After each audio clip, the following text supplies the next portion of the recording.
Un dilemme et une proposition. Elena sentit le dragon hésiter.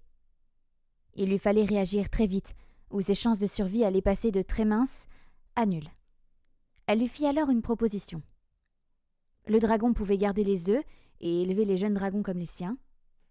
Elle lui serait redevable de la laisser, elle et son expédition, repartir à Témarine sans calciner personne si possible.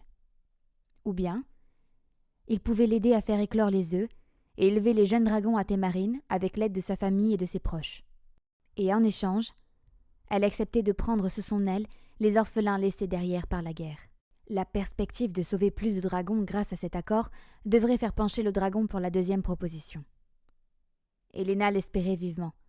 Elle ne tenait pas à finir ses jours ici et maintenant. Après un long silence, le dragon souffla à nouveau sur les œufs. Ils rougirent d'Heurchef. Combien de nids étaient à présent délaissés? Combien de dragons ne verraient jamais le jour? Et combien encore périraient après n'avoir vécu que quelques lunes? Dagis demanda 24 heures pour donner sa réponse. Elena accepta. Avant de repartir, il cracha une boule de feu bien plus intense sur les œufs, et un feu prit instantanément, les faisant rougeoyer à nouveau. Le dragon précisa que le feu continuerait de brûler tant que son créateur ne l'aurait pas éteint ou qu'il périsse. Elena était donc incapable de fuir avec les œufs si elle en avait eu l'envie. L'espoir était revenu au sein de l'expédition. Ils avaient trouvé un dragon et n'avaient pas fini carbonisé sur place. C'était beaucoup plus que ce qu'ils espéraient. Elena envoya 2 cavaliers pour Témarine afin de prévenir le roi et les conseillers de leur découverte et du début des négociations. Si le dragon décidait de s'en prendre à eux, le royaume aurait eu vent des dernières informations les concernant. 24 heures s'écoulèrent et la tension était palpable. Comme promis, Dagis revint à leur campement avec une réponse. Elena l'écouta attentivement.